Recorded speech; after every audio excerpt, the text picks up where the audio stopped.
Iya, pola makan berbahan nabati bakal jadi tren di tahun ini.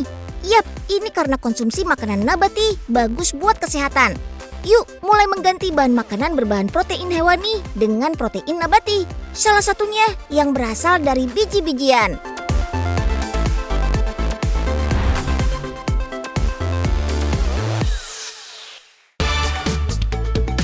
Nah, kalau kacang yang satu ini pasti sudah nggak asing nih. Yap, kacang kedelai. Bahan baku utama tahu dan tempe kesukaan kita.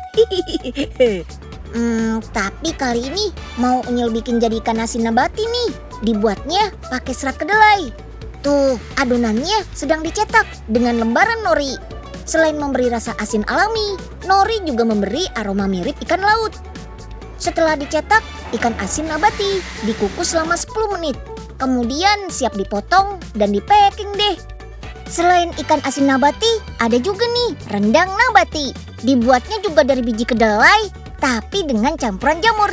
Teksturnya daging banget. Ini dia, jamur-jamur yang akan disulap jadi daging rendang.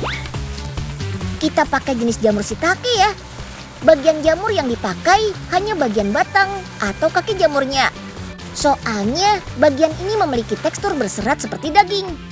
Setelah disortir, jamurnya kita cuci deh, biar bersih dari kotoran dan debu. Kalau sudah, jamur-jamurnya tinggal dimasukkan ke mesin untuk dipipihkan. Tujuannya biar serat jamur terbuka. Sebelum masuk ke proses selanjutnya, jamur-jamur ini harus kita rendam selama 3 hari 3 malam. Proses perendaman ini bertujuan untuk menghilangkan bau jamurnya. Selain itu, setelah direndam, tekstur jamur akan menjadi lebih kenyal. Lanjut yuk. Jamur yang sudah direndam, kita giling pakai mesin penggiling ini. Kemudian kita campurkan dengan kedelai halus yang sudah diberi bumbu, biar rasanya makin mirip dengan daging. Sekarang waktunya kita cetak adonan jamur menjadi bentuk daging. Selanjutnya daging nabati ini akan kita kukus selama 10 menit dengan suhu 95 derajat Celcius. Nah, biar tekstur daging nabati terasa renyah. Setelah dikukus, daging nabati kita goreng dengan api panas selama beberapa menit. Baru deh, setelah itu bisa kita campurkan dengan bumbu rendangnya. Tekstur daging nabati ini lebih mudah menyerap bumbu ketimbang daging biasa. Jadi nggak perlu terlalu lama masaknya. Cukup 45 menit saja sampai bumbu rendang mengental. Oke deh, rendang nabatinya siap di-packing nih. Karena sudah matang, penyajian rendang nabati ini cukup kita hangatkan saja. Kalau ikan asinnya harus kita masak dulu ya. Kali ini Unyil mau masak ikan asin bumbu balado. Setelah dipotong tipis dan digoreng, ikan asinnya tinggal dicampur dengan bumbu balado yang sudah ditumis.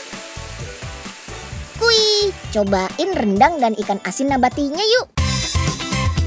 Jamur shiitake sendiri memiliki kandungan asam oksalat dan senyawa penting lain yang bisa digunakan tubuh untuk melawan bakteri dan virus yang masuk.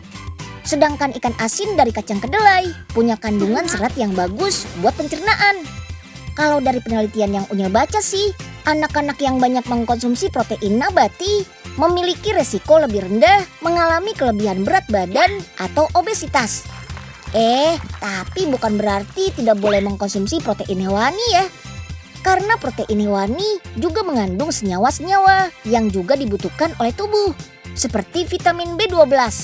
Makanya menunya harus seimbang biar kita bisa tumbuh dan berkembang dengan maksimal. Mantap! Kalau biji-bijian yang ini, teman-teman pasti tahu dong namanya. Iya, pistasio. Ya gimana enggak, beberapa bulan ini coklat Dubai yang berisi kacang pistasio memang viral banget teman. Dan ternyata di Hong Kong ada yang mengolahnya menjadi isian dumpling loh. Khusus di libur Imlek tahun ini, toko pastry yang ada di Hong Kong ini membuat dumpling isi pasta pistasio. Kacangnya harus dipanggang dulu nih, baru deh digiling sampai halus. Jangan lupa tambahkan gula dan wijen biar rasanya makin enak. Kalau bahan untuk membuat adonan dumpling masih sama kok, tepung terigu dan juga air. tinggal bentuk dan isi dengan pasta pistasium. Terakhir, goreng dumpling sampai garing.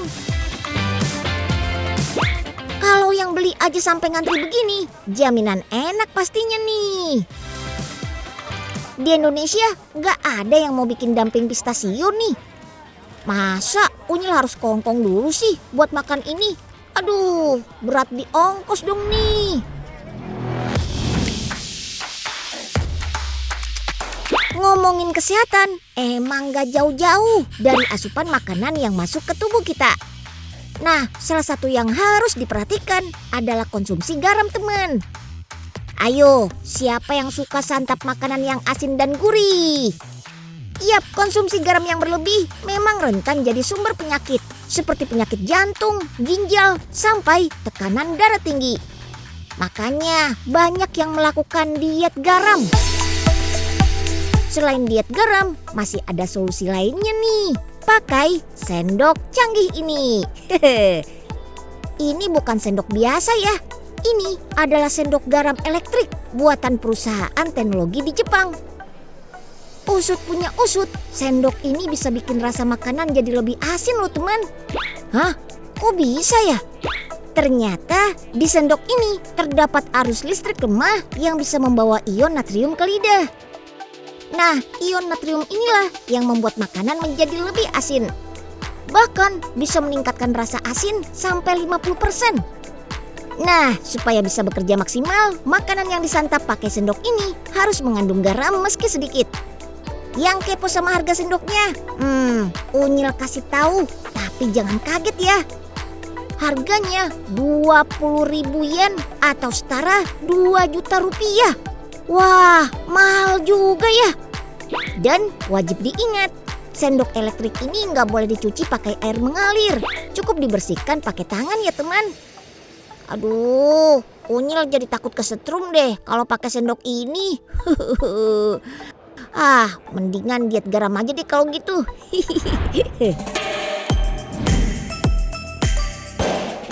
Kalau tadi garamnya dihindari. Kalau yang ini malah bagus buat terapi kesehatan teman.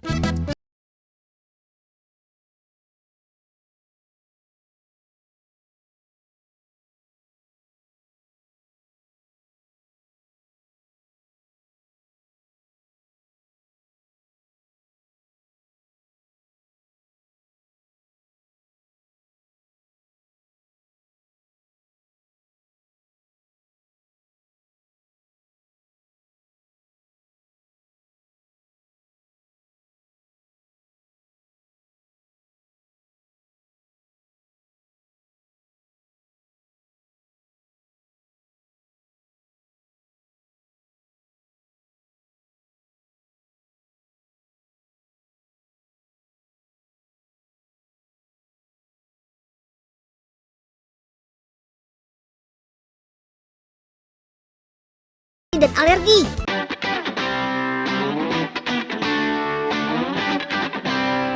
Bedanya nih teman, garam di sini disiapkan pakai mesin khusus yang canggih. Sebelum masuk buat ngintip prosesnya, pakai dulu perangkat wajibnya.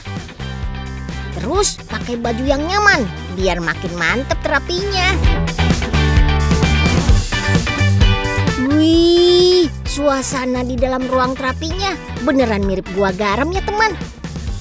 Dinding dan langit-langitnya penuh dilapisi garam asli teman. Garam putih ini kandungan iodium dan natriumnya lebih tinggi teman. Sementara garam pink unyu ini namanya garam Himalaya. Garam ini mengandung 80 jenis mineral yang bagus banget untuk kesehatan. Nah, ini nih mesin canggihnya teman. Namanya halogenerator. Tugasnya memecah garam menjadi partikel-partikel sekecil debu yang disebarkan ke seisi ruangan. Partikel aerosol atau debu garam mikroskopis ini nih yang kita hirup. Dijamin deh, lendir-lendir akan keluar, peradangan bakal reda, jadi napas kita lebih lega. Buat kulit juga bagus banget teman, ampuh banget buat usir jerawat, eksim, dan psoriasis. Wih. Kalau buat ini, pakai garam farmasi kualitas terbaik dengan kandungan natrium klorida lebih dari 99,8% teman.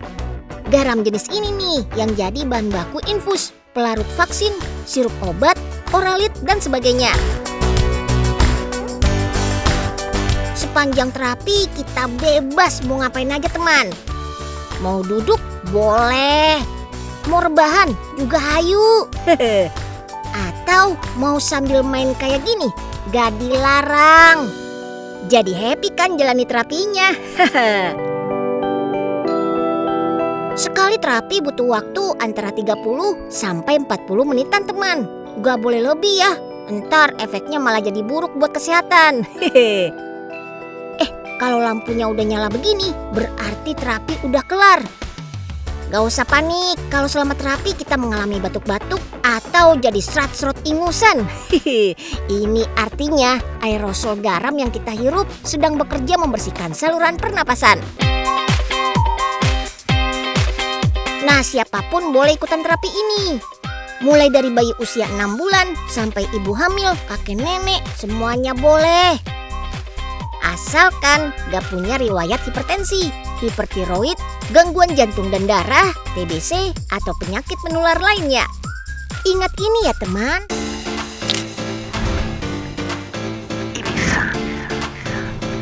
Teman, salah satu tren menjaga kesehatan tahun ini adalah berolahraga dengan bantuan teknologi. Nah, kalau konsep olahraga yang ini boleh juga dicoba nih. Kalau biasanya tempat gym ada di ruko atau shopping mall, yang kali ini cukup out of the box. Tempat olahraga satu ini berupa sebuah kotak alias gym pot yang gak ada penjaganya. Konsepnya memang private gym teman. Jadi untuk bisa masuk ke gym pot ini, kita harus reservasi dulu melalui aplikasi. Selain di Fever Bliss di kawasan Alam Sutra, masih ada 4 gym pot lainnya yang tersebar di seluruh Jakarta. Oh iya, uniknya ada pilihan untuk pesan pelatih gym pribadi loh. Kalau nggak mau pakai personal trainer juga nggak apa-apa kok. Selesai reservasi, kita akan terima barcode yang bisa dipakai untuk masuk ke gym pot ini. Namanya tempat gym nggak jauh-jauh dari treadmill. Perangkat ini biasanya digunakan untuk latihan kardio yang memungkinkan bisa berjalan atau berlari cepat di tempat. Wah, sekarang giliran Unyil yang mau adu ketangkasan nih. Segini doang. Kurang kenceng nih. Nah, bisa lah kalau cuma segini. Tapi. Wah.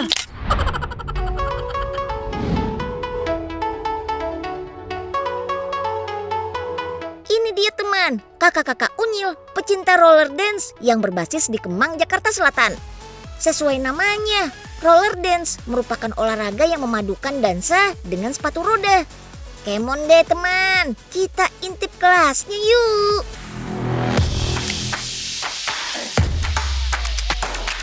Kata siapa? Cuma orang gede doang yang boleh ikutan. Yang masih kecil, cimit kayak Unyil pun gak mau kalah dong. Untuk kelas anak-anak ini, usianya mulai dari 5 sampai 12 tahun. Pertama-tama siapkan dulu perlengkapannya, mulai dari sepatu roda, pelindung lutut, dan sarung tangan. Lanjut ke pemanasan ya. Lemaskan lengan, putar-putar tangan seperti ini ya. Untuk latih keseimbangan, bisa dengan mengangkat satu kaki dan hentakan ke tanah seperti ini. Gerakan ini semua membantu otot-otot kita lentur, mengurangi rasa tegang dan nyeri. Jadi bisa luas nanti bergeraknya. Next, waktunya belajar jalan. Posisi kaki harus membentuk huruf V atau mirip potongan pizza seperti ini teman. Posisi ini artinya kita siap meluncur. Pastikan juga posisi lutut dalam keadaan sedikit ditekuk. Lalu coba 3-4 langkah dulu deh. Kalau posisi V sudah benar, gerakan seluncurnya juga ikutan aman jaya teman. Oh iya, buat pemula kayak Unyil dan besti-besti Unyil. Latihan jalan awalnya kudu di atas matras teman, biar double protection.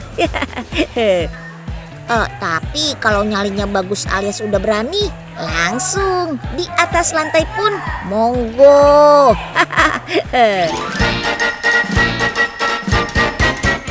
Wush, wush, permisi semuanya. Unyil mau lewat.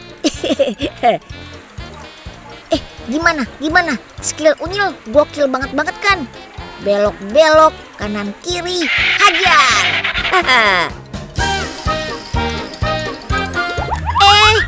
Awas Kak. Aduh. Ya tuh kan, jatuh deh jadinya.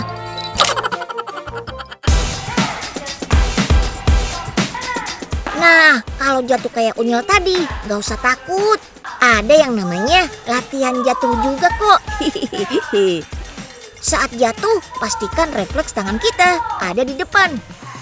Berlutut dengan menempelkan bantalan lutut ke lantai bisa bikin kita pede. Buktinya, lutut kita tetap aman terlindungi meski jatuh. Posisi jatuh ke depan dengan alat pelindung juga jauh lebih baik dibanding jatuh terlentang ke belakang. Kalau udah jago seluncur sana-sini, jangan lupa berhenti. Ada 3 cara nih. Yang paling umum adalah T-stop. Teknik berhenti dengan memposisikan satu kaki tegak lurus dengan kaki lainnya, persis kayak huruf T. Ada juga teknik yang bentuknya kayak huruf V kebalik. Mundur, melingkar, dan stop. Terakhir dan yang paling anggun, posisinya kayak gini nih. Satu kaki lurus menghadap ke depan dan kaki lainnya berjinjit di bagian belakang. Mirip-mirip kayak gerakan balet ya teman. Biar bisa jago pakai banget, harus latihan rutin minimal 3 bulan dan ditekuni sampai tahunan teman. Posisi dan gerakan dasarnya harus jago.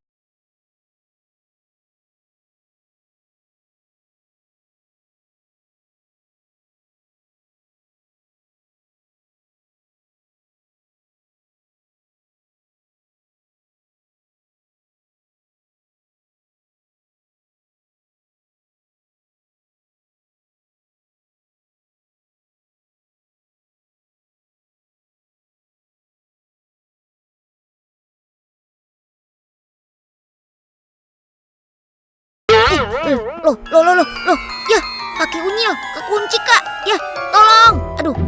Aduh, jadi nggak bisa digerakin nih. Aduh. Gerakan pada roller dance memang banyak macamnya teman. Kalau dikombinasikan bisa jadi koreografi yang apik teman. Gerak bebas tanpa batas, mantap.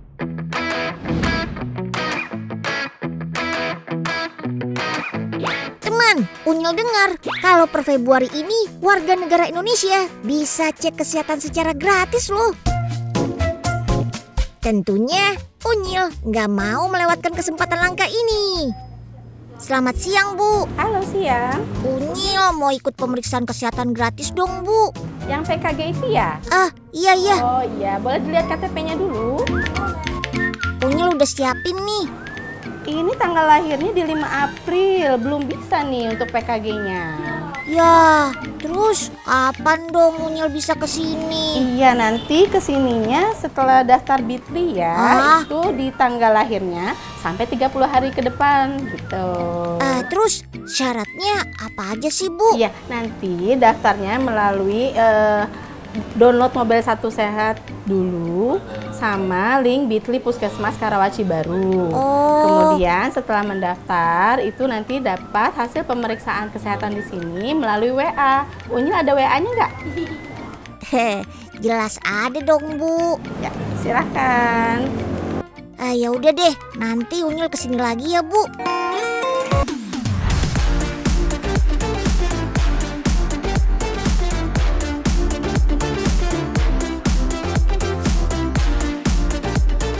Teman, apa jadinya kalau sagu dibuat jadi bahan baku mie instan? Pastinya nggak kebayang ya. Hihi. Ingat sagu, pasti ingat Indonesia Timur. Makanan paling terkenalnya adalah papeda. Bagi masyarakat tanah air yang tinggal di Pulau Jawa atau di Indonesia bagian barat, sagu memang jarang dikonsumsi. Popularitas sagu kalah jauh dibandingkan beras. Nasi memang jadi pilihan pertama sebagai sumber karbohidrat di Nusantara. Bahkan orang Indonesia disebut belum makan kalau belum makan nasi. Padahal kalau ditelaah kandungannya, sagu justru menang telak loh dibandingkan nasi. Kalau mau coba aneka olahan yang terbuat dari sagu, kalian gak perlu jauh-jauh pergi ke Maluku, Papua, atau Sulawesi. Di Jakarta juga ada restorannya. Lokasi tepatnya ada di Arta Gading, Jakarta Utara. Di sini pilihan menunya banyak banget. Mulai dari mie, spaghetti, pasta, keripik, makaroni, hingga nasi sagu juga ada, lengkap. Total ada lebih dari 100 varian produk dan semuanya terbuat dari sagu. Lebih kerennya lagi, produk yang ada di sini menggunakan sagu yang berasal dari hutan sagu yang ada di Sorong, Papua. Jadi kalau sewaktu-waktu kalian pengen makan mie instan sagu pas lagi di rumah, bisa banget loh. Mie sagunya juga mencolok banget warnanya. Ada merah, kuning, dan hijau. Pewarnanya memakai bahan alami. Merah memakai buah naga, kuning dari kunyit, dan hijau berasal dari spirulina. Yang unik, cara memasak mie sagu berbeda dengan mie biasa. Setelah direbus dalam air mendidih selama 5 menit, mie sagu jangan langsung dimakan. Tapi harus didinginkan dulu di air biasa seperti ini. Kalau mau pakai air es sih lebih bagus lagi. Tujuannya tak lain supaya tekstur mie sagu tidak lengket ke piring ketika dimakan. Soalnya saat proses merebus tadi, tekstur sagu keluar, sehingga air rebusan jadi makin kental. Nah, kalau papedanya berasal dari tepung sagu ini teman. Tinggal ditambah air biasa, lalu tunggu beberapa saat. Tepungnya bakalan mengental dan berubah jadi papeda. Wah, perdana nih makan mie sagu. Unyal dengar-dengar sih katanya kalau makan sagu bakalan lebih kenyang. Bener nggak ya? Langsung Unyal cobain aja deh. Nah, udah matang tuh mie-nya. Aromanya menggoda banget. Ayo sini mbak. Udah langsung masukin piring aja.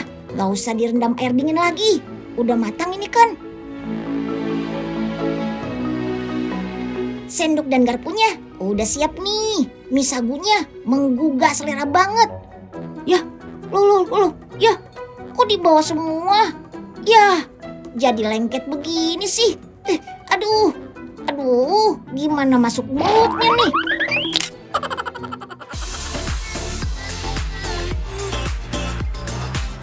Mie sagunya bisa ditambah kuah tom yum, bisa juga pakai topping bakso dan potongan ayam supaya rasanya makin nendang. Sementara spaghetti sagu diberi saus carbonara, keju cheddar, dan taburan peterselli.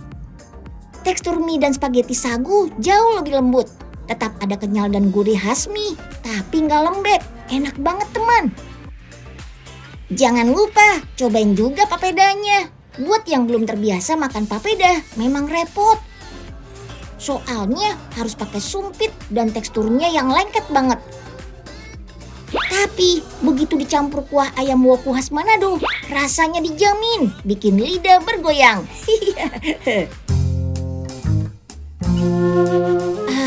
Ini gimana cara ngambilnya? Aduh, ini sih lebih lengket daripada mie sagu tadi nih. Aduh, gagal lagi deh makan sagunya. Yah.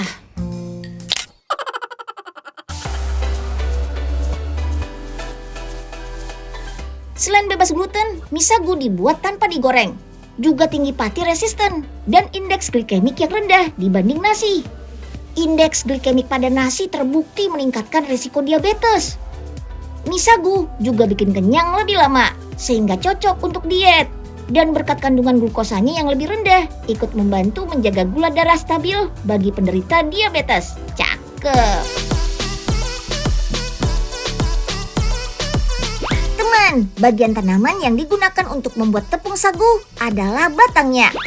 Biasanya dimulai dengan memotong dan mengupas kulit batang sagu yang keras. Parut batang sampai hancur. Batang sagu hasil parutan ini akan dilarutkan dalam air sampai menjadi bubur. Terakhir, keringkan tepung sagu hingga kadar airnya di bawah 12%. Nah, yang unik dari pembuatan tepung sagu secara tradisional adalah adanya hewan ini, teman. Yap, ulat sagu. Ulat sagu ini merupakan larva dari kumbang merah. Meski bentuknya agak menggelikan, ulat sagu punya banyak khasiat buat tubuh loh. Iya, ulat sagu kerap dimakan mentah oleh sebagian masyarakat yang tinggal di Indonesia bagian timur. Ulat sagu ini tinggi protein tinggi dan asam amino esensial loh teman. Kandungan lemaknya juga cukup tinggi. Ngomongin ulat sagu, Unyil jadi teringat perkataan Kepala Badan Gizi Nasional, Bapak Dadan Hindayana. Kalau ulat sagu dan belalang bisa menjadi alternatif menu dalam program makan bergizi gratis. Widih, kira-kira teman-teman Unyil mau nggak makan masakan berbahan serangga? Jangan takut dulu ya teman. Kalau ulat sagu bisa menjadi alternatif sumber lemak. Kalau belalang kaya protein teman. Dan serangga satu ini sudah biasa disantap oleh masyarakat yang tinggal di Gunung Kidul, Yogyakarta.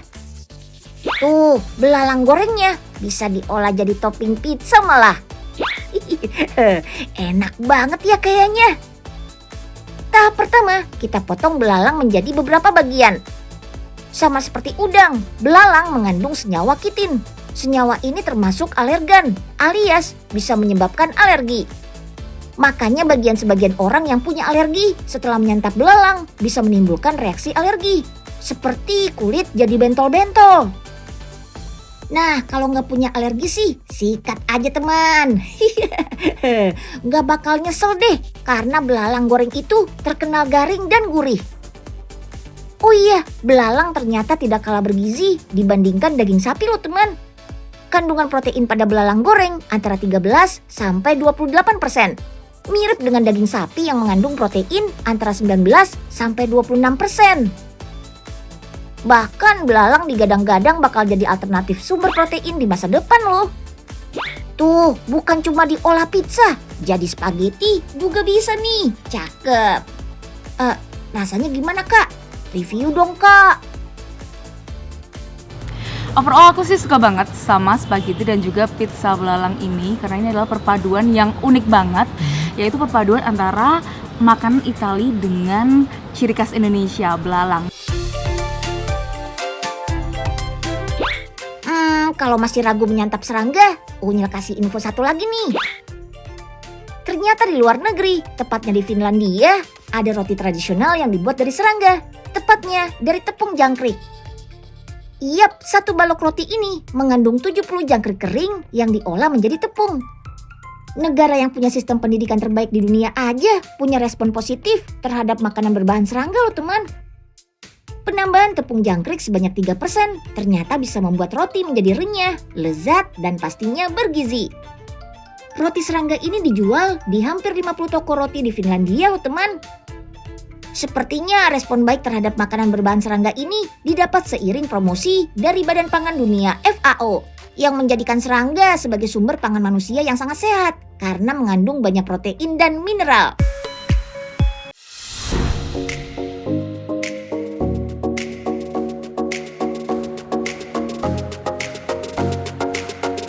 Teman pasti suka dengar istilah Japan is living in 2050. Istilah ini bukan tanpa alasan loh teman. Negeri Sakura ini emang visioner. Lihat aja robot unik berbentuk beruang kutub ini. Sengaja ditaruh di bibir gelas, ternyata ada manfaatnya. Ayo, tebak buat apa? Robot Nekojita Fufu buatan perusahaan startup Yoake Engineering ini bisa bantu meniupkan minuman atau makanan panas. Iya, kalian gak salah dengar. Menggunakan kipas internal, robot ini meniupkan angin yang kekuatan tiupannya mirip dengan manusia. Butuh waktu 3 menit loh untuk membuat secangkir kopi menjadi hangat dengan robot unik ini. Cakep! Teman, berkat teknologi, keterbatasan fisik seseorang